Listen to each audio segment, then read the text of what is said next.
You're listening to episode 68 featuring Gabbie Ewing. And I don't think that I did a very good job at balancing things, honestly. Like, that's one of the things that I look back on, and I wish I would have taken the time to, I guess, just better understand myself outside of sport and figure out what I really wanted. Mhm. Because, like, I'm not using my sports science degree at all. I thought I was going to be a performance coach, and I kind of did that for a while, and again, just like quickly realized that was not the path that I wanted to take. And yeah, and then when that didn't work out, I was like, oh my gosh, like I really don't know what I want to be when I grow up. I don't know what I want to do. Like, I feel like I just wasted 4 years. Yeah, gotta aim for the top like, hold up, yeah, I can never doubt myself, I know better. All of you critics be acting like you know better. Blowing the smoke, but I know when the dust settles. So I'm in my element, it's evident that there's levels to the game. So what's happening, people? Welcome back to the Athletes podcast. Today I'm sitting down with Gabbie Ewing. And Gabbie, it was fascinating to read your story on your website, and you have a podcast, so I listened to that a little bit to kind of hear how you do things on your podcast. So I was really excited to kind of dig into your story and the way that things go. So welcome to the show. I'm really, really glad that you can take time out of hosting your own show to come on to mine. Thank you. I'm so happy to be here. This is my first time being the guest on a podcast. So I am so excited to get to take a back seat and just kind of be on the other end of it. Yeah, it's a little different, right? When somebody is throwing the questions at you instead of you dictating. So hopefully I don't throw any curveballs at you or anything else like that. But as I said, I like starting off with 5 questions, 5 kind of rapid fire questions, give short answers, and then we'll circle back to them once the conversation kind of gets underway. So first question for you is, as a soccer player, who was somebody you looked up to as a young athlete? First person that comes to mind is Natasha Kai. She's from Hawaii. I'm from Hawaii. She was on the U.S. women's national team. And at that time, soccer wasn't that big in Hawaii, or at least not on my island. I lived on like one of the outer islands. Mm-hmm. And just to know of someone who was able to make it to literally like the highest level of soccer that you can, just didn't happen often when you're a kid from Hawaii. And so I remember reading about her in a airline magazine, and that was kind of my first real exposure to her in professional soccer. Yeah. So in your entire career, what's a game that has always stuck with you? Unfortunately, it's not a good one. Probably like the last game of my senior season in college. We were up 2-0 with maybe 10 minutes left in the game, and somehow tied it 2-2, let the other team score a couple goals, went into overtime, lost in overtime, and this was at our regionals for the NCAA tournament. Wow. I know, not a great way to end senior year. Yeah, certainly not. Yeah, obviously, you want to always end on a good note. It's certainly not the way you want to go. When you started your podcast, who was that first guest that you had that made you realize that starting your podcast was the right move? Oh, that is tough. Well, it might have been my actual first guest, which was my brother. He's also an athlete. He plays football. And we talked about so many things that we've never talked about in our regular everyday life. You know, we're siblings and we're very close. And getting him in a podcast platform and really getting to ask him some questions that I wouldn't just call him up and ask, I think that was the moment that I realized that it was the right choice, because I realized even the people closest to me, I don't know everything about them. I don't know their whole story. Mm-hmm. What was it about sports, not just soccer, that drew you into the community? I think just having those built-in friends. You know, your teammates become your friends. I rarely had friends that didn't play sports. So I think I really like that social aspect, and of course the competitive aspect as well. I was a very competitive kid, still am. That's definitely something that's stuck with me. Last question till we get into the conversation. What was the feeling like when you signed your professional contract? Relief. Just extremely relieved, because I remember it being it felt like it was so long, like I was so anxious. I had no coaches interested in me for a while, and I had gone to the combine. I got injured at the combine, so I didn't even get to finish it. And it just was really stressing me out. It was coming to the end of my senior year. I was going to graduate in a couple months. I had no backup plan. Like, that was the plan, was to play professional soccer. So when I finally signed, it was just a lot of relief. Yeah. So let's dig into that a little bit more. You said that the plan was always to play professionally. When you're growing up, was that the goal as a young athlete, or did that become more apparent as you got older? Yeah, definitely more apparent as I got older. It really came in stages. Actually, I wouldn't even say that I always wanted to be a professional athlete. Like, when I was young, middle school, even through high school a little bit, like I mentioned earlier, coming from Hawaii, you don't have a lot of examples of athletes, specifically female athletes, and at the time, specifically female soccer players that made it to the next level. And so I didn't really know that that was a possibility for myself. I often heard that because we're from Hawaii and we were so, we don't have a lot of exposure out there. It's a lot better now with social media, of course. But when I was growing up, we didn't have that type of exposure. And so all I heard was how challenging it was going to be, and that it probably wouldn't happen for me. And so I really didn't know that I could even play college sports until I was maybe a junior in high school, which was really late to start thinking about playing college sports and trying to get recruited. And thankfully I had a really great mentor coach. He's kind of like a second dad to me. It's like my best friend's dad, and he coached us at the time. And he was like, no, you are good enough. If you want to play, you can. We just got to find the right school for you.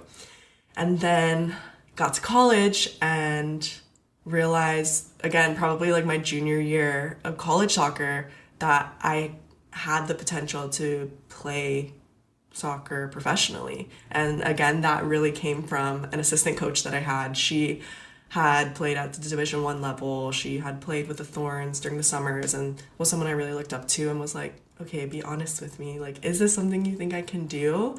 And she said, yeah. And so that's kind of how it came about. It honestly wasn't something that I knew that I wanted for a really long time. Yeah. So being from Hawaii, you mentioned you were on a smaller island, not a lot of exposure. How do you make it off that small island to Portland, Oregon, of all the places? Yeah, my recruiting process was interesting because, like I said, I started quite late. And my parents, they didn't go to college, play college sports. At the time, I had a couple of older cousins who played college basketball, but it's different. Like, recruiting is different for every sport. So we had just a lack of education, really. We didn't really know where to start, where to go. My parents did their best trying to send me to whatever camps they thought would get me exposure. And trying to go to like ID camps, I think is what they're called. I don't know if they're still called that, but like the recruiting camps that kids can go to. And it just seemed like we weren't doing the right thing. But finally, my summer of my junior year, going into my senior year, I basically left Hawaii, spent the whole summer in the mainland, going to Oregon, Washington, couple of other states for soccer, and actually for basketball and for volleyball. So I was traveling for all these sports, but while I was in different states, I would go and visit different schools. And yeah, it was really tough. It was a lot of talking to coaches and thinking that there was an opportunity there, and then I would get there, have a real conversation with them, and they'd say, well, we don't have any money. I'm like, okay, well, I can't go to college for free. They're like, our recruiting list is full, but you can be a walk-on. And I'm like, well, I don't really want to be a walk-on. And so then it just came down, I had really limited amount of schools that would offer me money, and I think I had like four or five, and I didn't want to go to any of them, but I really wanted to play soccer. And I was like, okay, I guess I'm just gonna go to a school that I don't really like, but I'm gonna get to play soccer, so that's cool.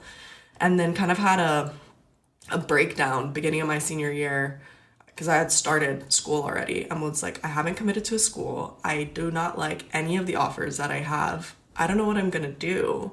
And luckily, I had a coach that had some connections and like last minute connected me with Concordia University, which is where I ended up going. And they were NAIA at the time, but moving into Division II what would have been my freshman year.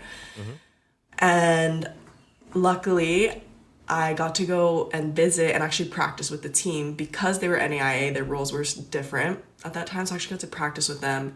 And yeah, I just feel like I got really lucky. Like, it was so last minute. They just happened to have, some scholarship spots left. I vibed with the team while I was there. Like, just having the opportunity to play with them. The coaching staff was great. I liked the Pacific Northwest. And yeah, it was luck. It really was luck. Yeah. Was it a goal to leave Hawaii though? I know, it's not everybody wants to leave, their hometowns or, where they grew up. Was it a goal for you to leave? Oh yeah, I knew for a while that I didn't want to stay on the island. I mean, I love Hawaii. Hawaii's my home. It will always be my home, and I can always go back if I want to. My whole family still lives there. But I knew that I wanted to experience something different, and I had gone to the mainland multiple times as a kid, traveling for tournaments and things, and just I knew there was more out there for me, and I kind of wanted to get away from what I was comfortable with and what I was familiar with. So was there any culture shock once you got on campus? And how did you deal with such a new atmosphere? Yeah, I think one of the reasons I picked Oregon actually is because I knew that there were some similarities. Like, I feel like people in Oregon are fairly nice. There's a lot of outdoorsy greenery, which Hawaii has. There is a beach. I would not compare it to a Hawaiian beach, but there is a beach. But I would say, yeah, there's definitely a culture shock. I think the biggest thing was how little people knew about Hawaii and understood Hawaii. Like, and again, this was like in the age where social media was just starting. But I had people that were like, so do you have like a cell phone and a computer? Like, do you have cars? I'm like, yeah. What do you mean? Like, we don't live in grass shacks and, walk everywhere. It was just, yeah, that was like, I think the biggest thing to me. I just had no idea that people didn't know anything about Hawaii. Yeah. That's interesting. I don't know. I don't think I would ever expect that, right? Like, what was your response to that, right? Like you said, like, you're like, yeah, like it's normal, it's not any different than being here. We just have really gorgeous beaches and really gorgeous scenery, right? Like, how do you respond to that? How do you get people to realize like this is just normal life? I don't know. Usually I just would laugh it off. Usually come back with a sarcastic comment like, oh yeah, actually I ride my dolphin to the store every day. Just silly things. But no, I mean, it was a good opportunity to be able to educate people on what Hawaii actually is. Because, like, their only concept of Hawaii, if they've never been, was like Lilo and Stitch. Yeah. Yeah. And I mean, that's not like the best representation of what modern day Hawaii looks like. So yeah, I think just like educating people and not trying to get upset at some of the ignorance, I guess. So what would you say was a big thing for you to get used to when you were now in Portland and you're far away from your family? Were you homesick at all? Were you thinking, I want to go home? What was the biggest kind of thing that you needed to kind of grasp? I don't think I got homesick until maybe my sophomore year. I think my freshman year I was just so excited to be in a new place, and like there's just constantly new things and change going on. I didn't really have time to think about home.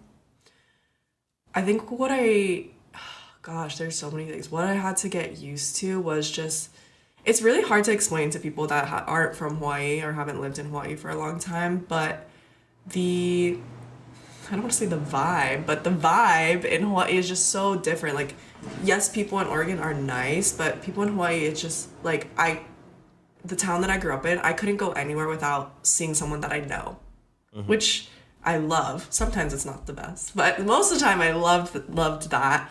Everyone kind of knew you. Like, my mom has a really big family and everyone knew my family. And so like that was really nice. And so you just, I don't know, I guess in Oregon it's,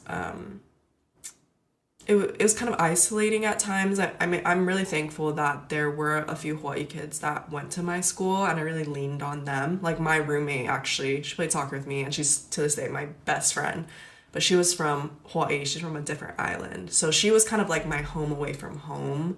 And I think there were some times I don't know if I would have got through like the weather without her, like just being there to be like, yeah, I know it sucks. Like the weather was obviously a big change for us. So on the other side of things is obviously school, right? Like the soccer part is going to take care of itself. You're an athlete. You either, you sink or swim when it comes to being an athlete. You're either going to get in line with the team and things are going to gel, or you transfer, right? Like those are the two things that kind of happen when you're an athlete. But the school part of it, that's a very big component that people a lot of times forget about, right? Because athletes, they have to balance the athletic part as well as the student part. They're not just students. What were your plans coming in as a student? Did you declare a major? Did you know what you wanted to study? And how was it balancing that, being far away from home in a new place, trying to, do your best on the soccer team and then still go to class, right? Like how did you balance all of those new things? Yeah, for me, so yeah, I went into college. I declared my major, which was exercise and sports science. I thought I wanted to be an athletic trainer. I worked in the athletic training office when I was in high school, and I thought that was the path that I was going to take. Learned very quickly that was not the path that I wanted to take at all. But I stuck with exercise and sports science because I was like, oh, I kind of get it. Like, I'm an athlete. I kind of know what I'm doing. Like, I'll just figure it out. So I would say I was a good student. Like, I got good grades, but I wasn't necessarily invested in my academics. I was so focused on sport and being an athlete, and especially when I decided that I wanted to play professionally, school was just kind of there. And I don't think that I did a very good job at balancing things, honestly. Like, that's one of the things that I look back on, and I wish I would have taken the time to, I guess, just better understand myself outside of sport and figure out what I really wanted. Because, like, I'm not using my sports science degree at all. I thought I was going to be a performance coach, and I kind of did that for a while, and again, just, like, quickly realized that was not the path that I wanted to take. And yeah, and then when that didn't work out, I was like, oh my gosh, like, I really don't know what I want to be when I grow up. I don't know what I want to do. Like, I feel like I just wasted 4 years, on the student side of things. I got this degree and I don't think I'm ever going to use it. So yeah, that was kind of like a something that I wish that I would have realized when I was an athlete. And then as far as, the balancing of everything, like, it was just not something that I expected going into college. Like, I mean, I grew up playing sports year round, and obviously going to school, but in college, like, you have your parents. Like, my parents were there to take me to practice, to support me, to feed me, do the groceries, like, all that, my laundry. And when you go to college, you have to do all of those things for yourself. On top of that, I had a part-time job, and then you're trying to maintain a social life, and then somewhere in there, you gotta sleep. Yeah. So I think my priorities were just a bit skewed. I didn't know how to manage my time to kind of maximize my success as an athlete or just like as a person. Like my focus was always just on maximizing my time to be the best athlete that I could be. Yeah. But everything else kind of fell to the wayside. Yeah. So for you, you said balancing things wasn't the easiest. You had, part-time job, you had a number of things that were happening. How did you finally get things on track to where you felt comfortable on campus? Or did you never feel comfortable on campus? I don't know if I ever did get to a point where I felt I had it under control. I think there were times where I convinced myself that I had everything under control and I was in a good spot. But I don't know if I really ever did, to be honest. Yeah.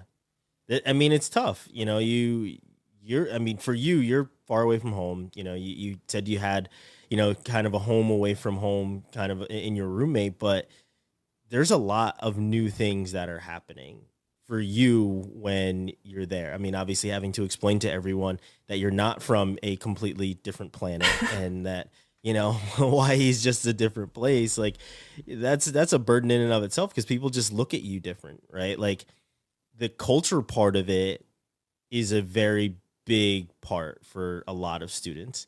How did you deal with that? It's different. I mean, even for myself, it's very different being around a lot of new people that don't know too much of anything about you. And you are seeing this firsthand with people asking you all these questions. How did you deal with the cultural part of being on campus and trying to kind of find your way as a teenager?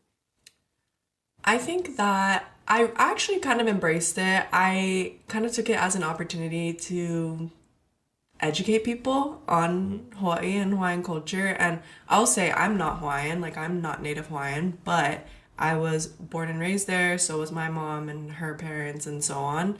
And so the Hawaiian culture is something that I have grown up loving and appreciating. I have a lot of native Hawaiian friends, and because I'm from there, it's something I take a lot of pride in knowing about. We take Hawaiian history, I would say, like almost every other year probably that you're in school. So we didn't learn a lot about US history as a whole, but we learned a heck of a lot about Hawaiian history, which was awesome. So yeah, I think I just like took it as an opportunity to educate other people on what Hawaii actually is. I will say there were some moments where it did feel out of place. I specifically remember like my speech class I took. My professor didn't like the way that I spoke.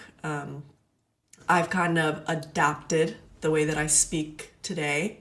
When I came to college, like we have what's called like Hawaiian pidgin or pidgin, like our slang. And so we have different words that we use. The way that we pronounce things are a little bit different. You might be able to tell on this podcast, I'm not sure, but the way that I speak now is very different than the way that I spoke when I was 17, 18 years old, because I've kind of learned to speak, I don't want to say properly, but I've learned to speak in a way that I don't have people commenting on the way that I speak all the time. So that was definitely something that I noticed. I didn't like that. It made me uncomfortable to speak just like how, like that's how I grew up. That's just how I talk. It's like anyone else, if they have a southern accent or whatever it is. But my professor would be like, I can't understand you. Like you're mumbling, you're slurring your words. And I'd never had anyone tell me that I had a problem with mumbling before. And I knew it was just my pidgin accent, if that's what you want to call it. Thank you for listening to the Athletes to Athletes podcast. We will be right back after this short break. Hey, are you trying to figure out how to navigate this whole college thing? Well, listen up, because the A2A Academy is here to help you navigate everything college prep, both on and off the field. More than just another college prep program, A2A Academy provides you with an all-encompassing experience designed exclusively for high school student athletes who want to excel in sports, school, and life.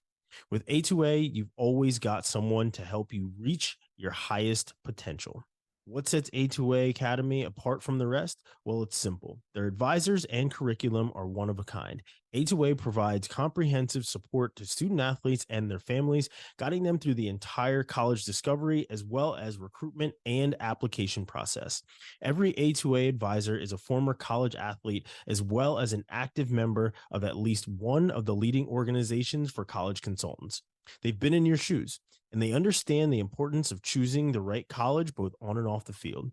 A2A Academy knows that there's no one size fits all model when it comes to the college planning for student athletes.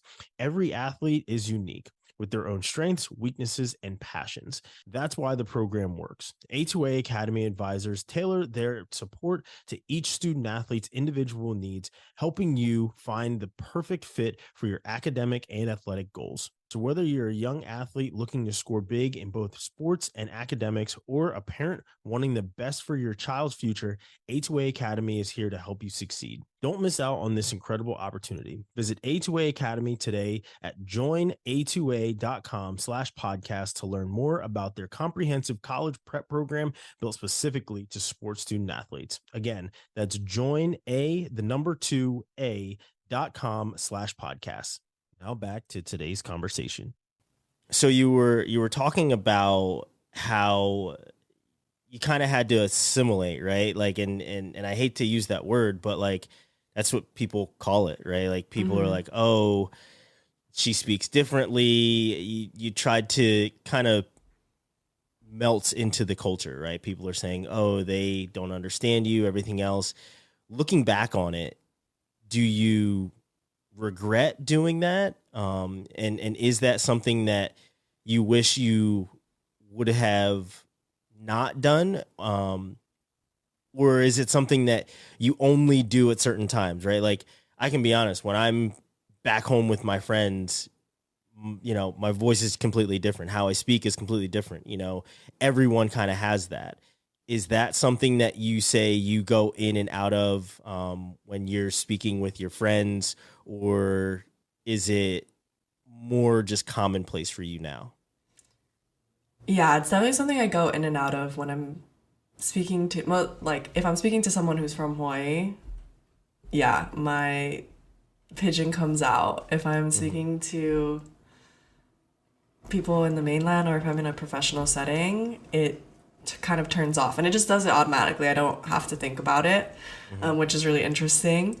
As far as regret, I guess the only part that I regret is maybe not, sticking up for myself in those situations and just kind of letting them make me feel like I have to adapt.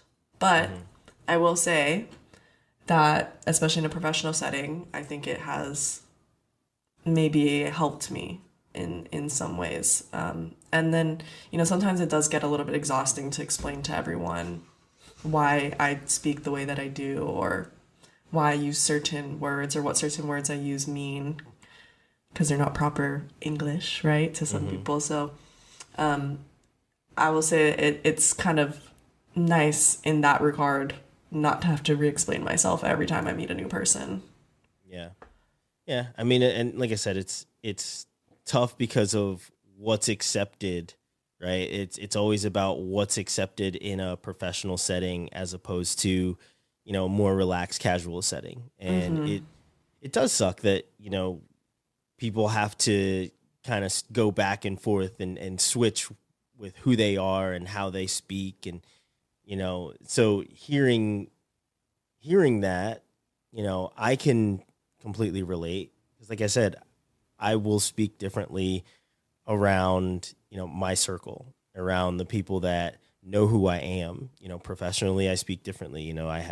I'm glad that I don't have like the typical announcer voice, right? Where I'm on camera and, I'm doing commentary on, ESPN Plus or anything else like that. And I don't think that I have an announcer voice. I think that I come across pretty natural. But yeah, I mean, trying to change who you are, it trickles down. Do you feel that changing your dialect in the way that you spoke changed you internally? And did you have any internal battles because of, your identity?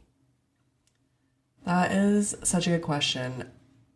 I I don't know if it was the dialect that made me question my identity, but honestly, my identity is something that I have actually struggled with for a long time. Because, like I said, like I was born and raised in Hawaii, but I'm not Hawaiian. I'm Japanese and Caucasian. And my family, we practice some Japanese, traditions, have adopted some of the Japanese culture, but I don't speak Japanese. I've never been to Japan. I don't know everything there is to be about a Japanese person. And then, I mean, I don't know really what to say about white culture. Like, there's not much. My dad is white. He's from Colorado, and there's not a lot of, I guess, culture there that I can really connect to. And in Hawaii, oftentimes you didn't want to be the white person.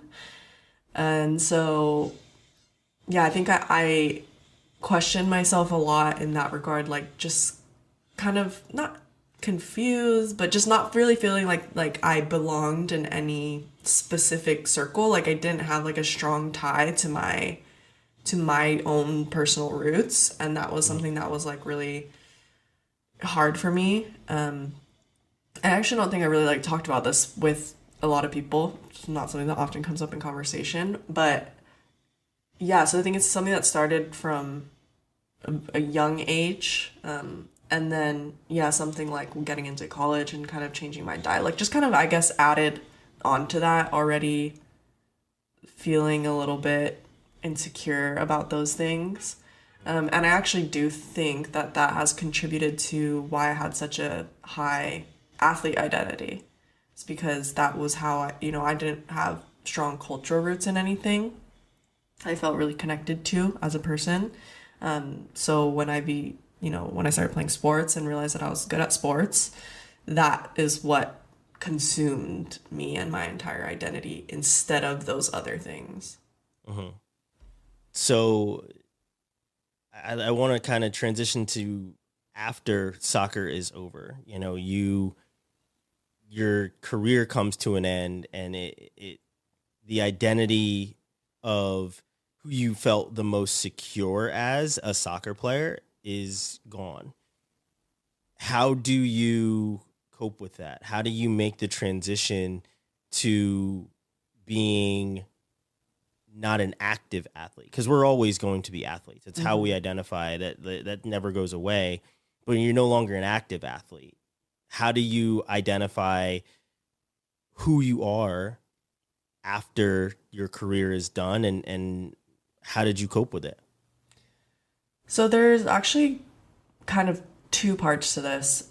So I originally thought that I was done playing soccer back in 2020 because I got an injury that I needed to get surgery for, and then COVID hit. And so I kind of just thought that was my sign to be done. And I'd only played one professional season, so I didn't have a huge resume. I was like, who's going to want to take me after an injury and COVID? Who knows when sports are going to get back up and running? And so that period of my life, it was actually quite easy to accept that I wasn't going to play soccer anymore because it wasn't really my choice. It was an injury and a pandemic that I had no control over. So that was, it was hard, obviously, but yeah, I think just the fact that like I didn't have any control over the situation kind of made it easier for me to accept. And because of COVID, no one was really doing what they wanted to do anyway. So that period of my life was, I guess I didn't really think about it too much and my identity. I was just kind of taking it one day at a time, as everyone was during that period. And then I decided to go back and play. I had an opportunity to go back and play in England. And so I took that opportunity, and I played for a year. And then I made the decision on my own to stop playing.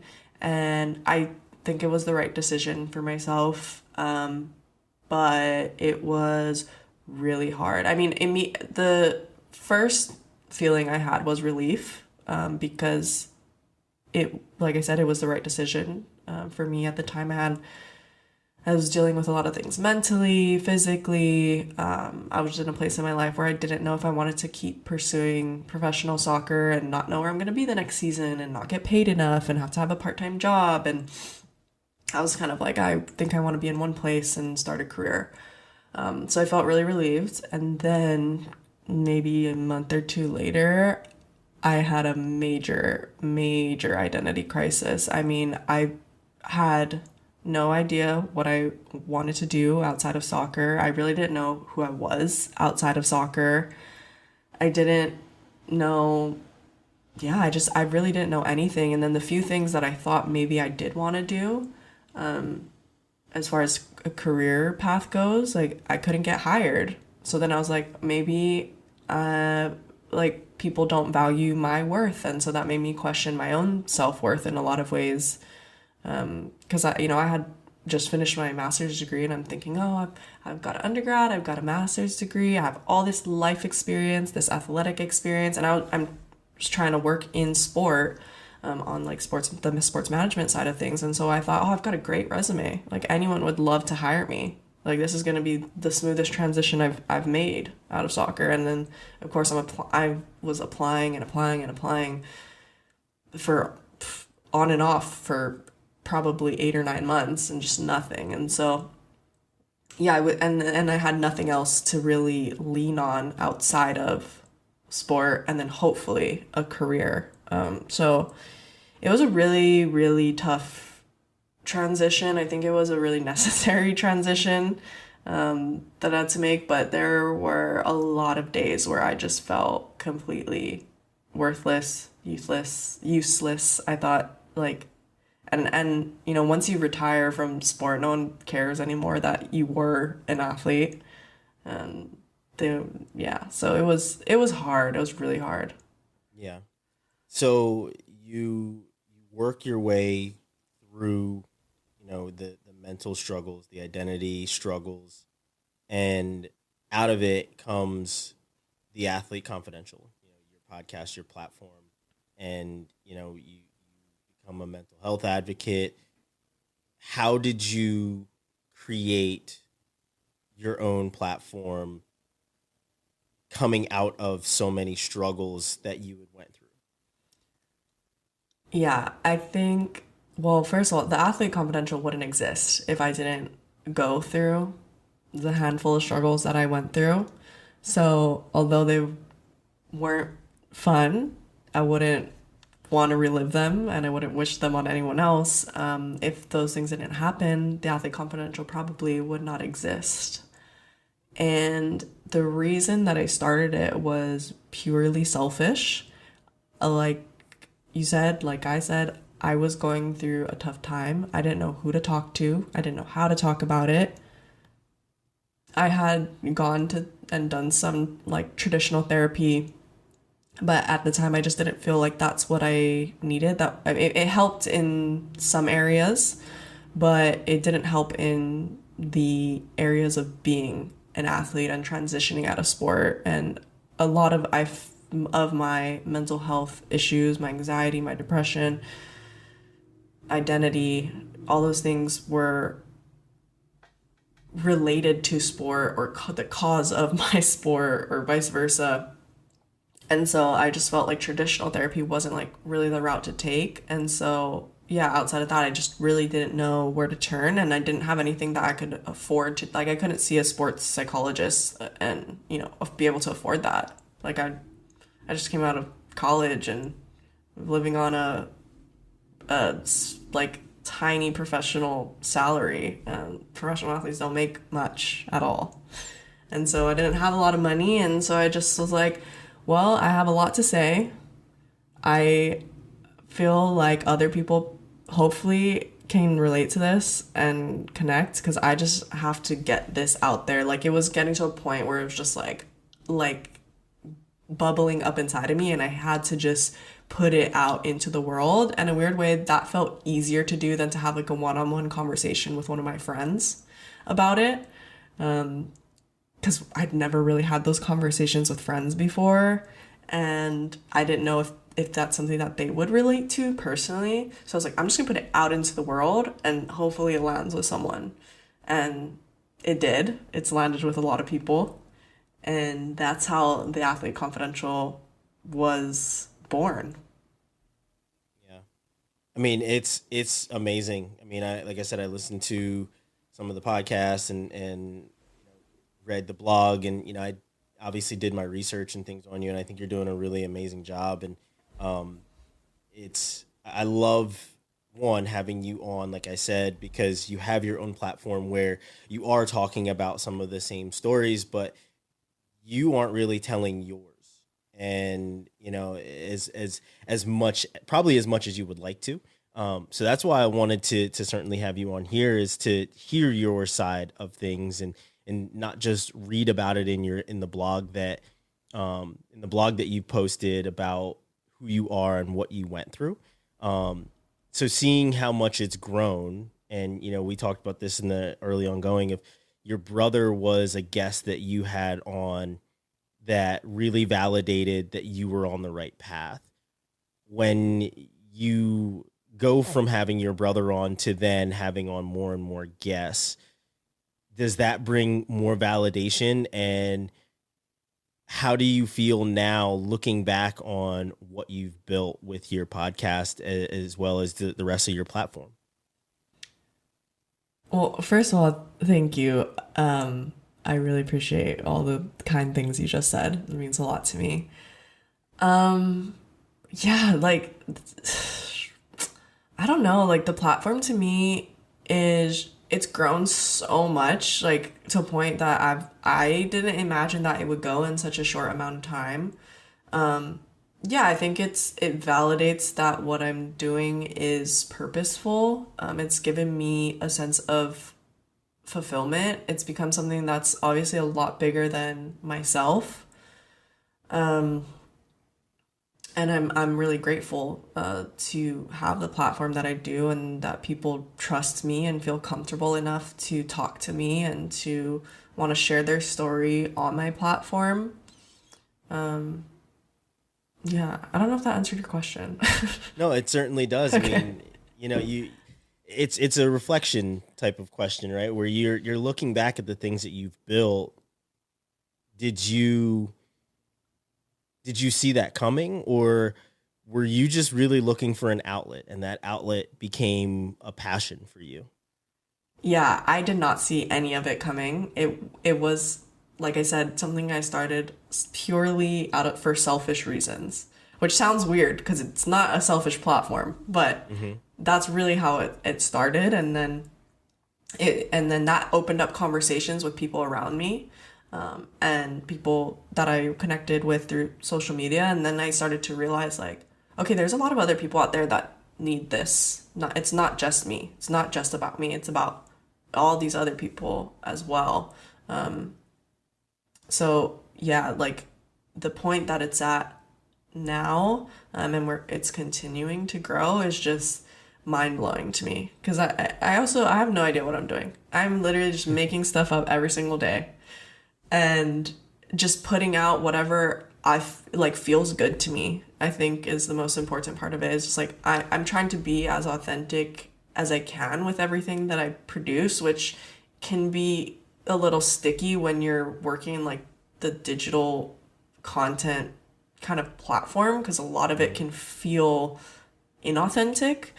But I'm really just like trying to push whatever feels genuine, talking to people that feel authentic, that just they're kind of doing it for the same reason that I did. Like there's no the only benefit that they're getting is that they have a sense of community now, or they feel a sense of fulfillment by maybe helping other people. But there's no other, they're not trying to get followers or, get clout or make money. And for me, same, like I don't make money off of this platform. I don't know if people think I do, but I don't. I mean, I sell some apparel, but like I'm not making income from this platform by any means. Like I'm doing it purely out of just love, I guess. Mm-hmm. Yeah. I mean, I think a lot of athletes, while making money is always an amazing byproduct of what we do post career. A lot of us are just trying to give back to the sports and the community that made us, essentially, right? And that's, whether it is creating content or volunteering or anything else, you're just trying to really give back to the sport that you love and the community that you love, that, like I said, that basically turned you into the person that you are. As we kind of come to a close, and in that same vein, with giving back to that next generation, what's a piece of advice, something that you learned maybe through experience or somebody shared with you? Maybe it's a coach, maybe it is something that came from that first interview with your brother, but what's a piece of advice that you would pass on to somebody coming behind you that might encounter something similar to what you went through? There's a lot of advice, little nuggets, but I think one thing that's really stuck with me is the quote, "Comparison is the thief of all joy." It's one of my favorite quotes of all time. I think often as human beings, and especially as athletes, you're always competing for a spot on the roster, a starting spot, for a scholarship, whatever it may be. And then you get outside of sport and you're looking around at all the people who maybe didn't play sport and they started their career earlier. Maybe they have a family and you don't have a family yet, or whatever it may be. There's a lot of areas where you can compare yourself, and comparison truly is a thief of all joy. You're never going to be happy if you're always comparing yourself to the person next to you. So just focusing on you and knowing that you are moving at your own pace, and whatever that pace is absolutely fine. That's awesome. Gabbie, as I said, this has been a really awesome conversation. I love, the fact that we got to dig into so many different avenues of your story and of your path. Before I let you go, let people know how they can find you. What's your website? What's your social media handles? How can people find you and the Athlete Confidential? Yeah, so thank you, Ryan, again for having me. This has been awesome. Like I said, it's been really fun to be on the other side of the microphone today. I get to share a little bit more about myself and the Athlete Confidential. For those of you that are interested, our website is www.athleteconfidential.com. All of our blogs, podcasts, any information really that you want is there. Link to our apparel. Instagram is at the Athlete Confidential. And if you go to the link in the bio, again, all of that information is going to be there. Podcast is The Athlete Confidential on Spotify, on Apple, on Amazon, really anywhere that you listen to podcasts, it is there. We also have a YouTube channel, also The Athlete Confidential. Not super active on there, but it does exist. If you want to find me personally, Instagram, Gabbie Ewing, Gabbie. I think that's all of them. That covers it completely. Gabbie, like I said, this was great. I really appreciate you coming on, sharing more of your story. To anyone listening, certainly look up the Athlete Confidentials. There's some great content on there. Some really cool apparel as well. Probably going to have to grab a hoodie or something like that. Definitely. But it's been great. Gabbie, I'm going to let you get to the rest of your day. But yeah, thank you for coming on. I really appreciate it. Thank you for listening to the Athletes to Athletes podcast. Make sure you hit the like and subscribe button so you don't miss when another episode drops. Again, we appreciate you listening, and we'll see you again next time.